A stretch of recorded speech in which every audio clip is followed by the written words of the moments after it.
les bénévoles de 12 organisations de secours ont proposé au gouvernement de développer une application qui servirait de centre de commandement numérique central pour les secouristes, afin de garantir une assistance rapide aux victimes de catastrophes. Cette demande a été formulée lors de l'événement Unir nos forces, unir nos cœurs vendredi, présidé par la première ministre Paetongtarn Shinawatra au bâtiment Centimétrie de la maison du gouvernement. Parmi les participants figurait le ministre de la Défense Fintan Wecheyaché, des ministres concernés, ainsi que des représentants des groupes de bénévoles de secours et du secteur privé. La première ministre a remercié toutes les agences et les individus pour leur coopération dans l'assistance aux victimes des inondations qui ont suivi les terribles inondations à Chiang Rai. Lors de l'événement, la première ministre a demandé des suggestions sur la manière dont le gouvernement pourrait améliorer son travail, soutenir les efforts de secours et alléger davantage les difficultés des citoyens. L'équipe de secours RDAT, Rescue Disaster Accident Team, de la Fondation Siam Nontaburi a déclaré que la crise révélait l'absence d'un système de signalement en ligne pour les secouristes à l'échelle nationale. Ils ont proposé qu'une application soit développée pour connecter toutes les agences concernées avec le gouvernement, agissant comme un centre de commandement numérique central afin d'accélérer les opérations de secours. Une équipe de secours locale dans le district de Maese a rapporté que, bien qu'ils aient déployé tous leurs efforts dans leur mission, seulement 40% des secours ont été effectués à temps en raison du manque d'équipement. Kazidi Therapratip, champion du monde de jet-ski et représentant de l'association de jet-ski de Thaïlande, a proposé une solution à long terme pour prévenir les inondations dans le district de Maese à Chiang Rai. Il a suggéré de construire une barrière anti-inondation de 2 km le long de la rivière Maese en utilisant des poteaux pour créer une route le long de la berge, ce qui pourrait être fait rapidement et à faible coût. Les groupes de bénévoles ont également signalé un manque persistant d'utilité publique, de soins pour les patients alités dans les foyers touchés, et de matériel dans les centres d'évacuation. La fondation Fetkazem a exhorté le gouvernement à exempter de taxes tous les revenus perçus par les organisations caritatives et à soutenir les bénévoles blessés en service. La fondation a également demandé au gouvernement de résoudre les problèmes de circulation routière qui retardent l'arrivée des volontaires sur les lieux, suggérant aux autorités de créer une voie spéciale pour les véhicules de secours. Tamana, rupture avec Prawi. Bien que les deux parties aient été vues comme deux affluents du même fleuve, leurs origines étaient fondamentalement différentes, ce qui explique leur niveau de dispensabilité. Le nouveau cabinet a pris une mesure inhabituelle en intégrant seulement une moitié de parti au gouvernement. Le parti en question est le PPRP, en difficulté et fracturé. Autrefois le parti le plus puissant sous les administrations de Prayut Chan-o-cha, le PPRP a rétréci pour devenir un parti de taille moyenne avec 40 députés après les élections générales de l'année dernière. Lors de la formation du cabinet de Paetongtarn, le PPRP a connu sa pire scission interne, aboutissant à la scission d'une faction de 20 députés menée par l'ancien secrétaire général du parti, le capitaine Tamana Prongpow. Le capitaine Tamana a déclaré avoir rompu ses liens avec une personne qu'il respectait profondément, faisant référence au leader du PPRP, le général Prawi Wongsuwon. Il est largement admis que la rupture s'est produite lorsque la faction de Prawi aurait envoyé ses candidats ministériels à feu taille sans consulter d'abord le capitaine Tamana. Le groupe dirigé par Tamana s'est vu offrir 3 sièges au sein du cabinet. Cependant, étrangement, la répartition incluait également le portefeuille de l'agriculture, désormais occupé par Narumon Pigno-Sinwa, leader du parti Kladharma et ancienne politicienne du PPRP, selon un observateur. Le capitaine Tamana, avec un passé controversé en raison de sa condamnation criminelle pour trafic de drogue en Australie dans les années 1990, a cédé le poste d'agriculture à Madame Narumon, qui est étroitement liée à lui depuis les débuts du PPRP. Dans le même temps, la faction de Prawi a été évincée du gouvernement. Le leader du parti aurait déclaré que lui et la faction de Tamana resteraient ensemble au sein du PPRP malgré leurs divergences. La faction de Tamana ne pourra pas quitter le parti et conserver son statut de député à moins d'être expulsé. Le capitaine Tamana et sa faction ont plusieurs options de parti où ils pourraient se rallier s'ils étaient expulsés du PPRP. L'un pourrait être le parti Kladharma, et l'autre est Pheu Thai, un parti auquel le capitaine Tamana était affilié auparavant. Ce serait un retour chaleureux pour le capitaine Tamana et son bloc s'il décidait finalement de rejoindre Pheu Thai après des années passées au PPRP, a déclaré un observateur. Pendant ce temps, la position de la faction de Prawi, qui s'est retrouvée dans l'opposition à Contre-Séur, contraste avec celle du parti UTN, qui est resté dans la coalition. L'Observateur a déclaré que certaines personnes se demandaient comment l'UTN avait réussi à rester dans 2 gouvernements successifs dirigés par Pheu-Thai, ceux de Srettha Thavisin et Paetongtarn Shinawatra. Cela malgré le fait que les 2 partis conservateurs trouvent leurs racines dans les gouvernements de Prayut Chan-o-cha, que Pheu-Thai critique vigoureusement. L'UTN, fondé par le général Prayut dans la seconde moitié de son dernier mandat de 4 ans en tant que Premier ministre en 2021, s'est séparé du PPRP après un complot avorté, prétendument orchestré par le capitaine Tamana, pour renverser le général Prayut lors d'un débat de censure en 2021. Certains membres du PPRP étaient également mécontents du général Prayut, l'accusant d'être distant et de ne pas se rapprocher des membres du parti alors au pouvoir. Le PPRP et le général Prayut se sont éloignés à tel point qu'il leur était impossible de réconcilier leurs différences. Le général Prayut a ensuite créé l'UTN, qui a attiré un certain nombre de membres du PPRP. Bien que les critiques aient généralement qualifié les 2 partis de fruits du même arbre empoisonné en référence au Conseil national pour la paix et l'ordre, NCPO, dirigé par le général Prayut, qui a renversé le gouvernement dirigé par Pheu-Thai en 2014, l'ancien Premier ministre Thaksin Shinawatra, considéré comme le leader de facto de Pheu-Thai, est connu pour son animosité envers le général Praoui et sa faction.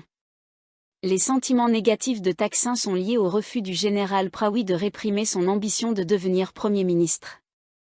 Son désir perçu d'assumer ce poste à un moment opportun a été interprété comme une menace constante pour Pheu-Thai.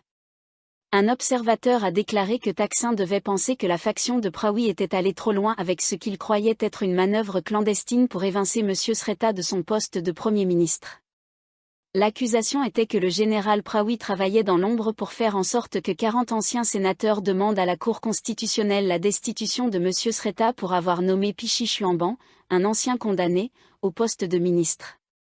La Cour a trouvé M. Srettha coupable de violation d'éthique et l'a renvoyé. Cependant, les partisans du général Praoui ont rejeté l'accusation, affirmant que les anciens sénateurs, bien qu'ils aient été choisis par le NCPO, n'avaient aucun lien avec le général Praoui. Le général Praoui, le général Prayut et l'ancien ministre de l'Intérieur, le général Anupong Paujinda, étaient les 3 généraux qui ont joué un rôle clé dans le coup d'État de 2014. L'Observateur a indiqué qu'une rumeur circulait selon laquelle, pendant que Pheu-Thai envisageait un remplaçant pour M. Srettha, le général Praoui manœuvrait pour obtenir le soutien de certains partis de la coalition et du principal parti d'opposition Move Forward pour devenir Premier ministre. Ce plan présumé n'a pas abouti. Cependant, cela aurait pu rendre Thaksin encore plus méfiant à l'égard du général Praoui. D'un autre côté, le leader de l'UTN, Pirapan Saliratavibaga, n'a pas montré, du moins de manière visible, de désir de devenir Premier ministre. Les liens de l'UTN avec le général Prayut ne posent également plus de problème à Pheu-Thai maintenant qu'il a été nommé conseiller privé, un poste qui exige une indépendance totale vis-à-vis de la politique. Les groupes de la société civile espèrent que la loi sur l'égalité du mariage sera publiée dans la Gazette royale d'ici le 2 octobre, avec une mise en application prévue pour janvier de l'année prochaine. Wadao Anshumaporn, fondatrice de Bangkok Pride, a déclaré vendredi que le projet de loi avait été adopté par le Sénat le 18 juin de cette année, et que l'ancien Premier ministre Srettha Thavisin l'avait déjà soumis à l'approbation de Sa Majesté le Roi le 4 juillet. Un projet de loi doit recevoir l'approbation royale et être publié dans la Gazette royale dans un délai de 90 jours, c'est pourquoi l'activiste espère qu'il sera annoncé d'ici le 2 octobre. Après l'annonce, la loi sera mise en vigueur environ 120 jours plus tard, soit début janvier de l'année prochaine, a-t-elle précisé. Madame Wadao a expliqué que si le projet de loi ne reçoit pas l'approbation royale dans le délai imparti, ce qui serait un cas rare, il sera renvoyé au Parlement. Les 2/3 des membres du Parlement devront alors le réapprouver pour que le Premier ministre puisse le soumettre à nouveau pour approbation royale. Elle a ajouté que si le projet de loi ne reçoit pas l'approbation royale dans les 30 jours, le gouvernement aura pleinement le droit d'annoncer la mise en application de la loi, conformément à l'article 146 de la Constitution. Dans ce cas, la loi entrerait en vigueur après le 30 janvier 2025. Nous espérons vraiment que la loi sera appliquée prochainement, a-t-elle déclaré. Madame Wadao s'exprimait lors de l'événement « Du moment où nous sommes prêts à nous marier au jour où nous pourrons nous marier de manière égale » au Centre d'art et de culture de Bangkok. Viti Mintarborn, rapporteur spécial des Nations Unies sur la situation des droits de l'homme au Cambodge, a déclaré que lorsque la loi sera appliquée, la Thaïlande rejoindra Taïwan et le Népal en tant que seule nation asiatique à garantir le mariage légal pour les couples de même sexe.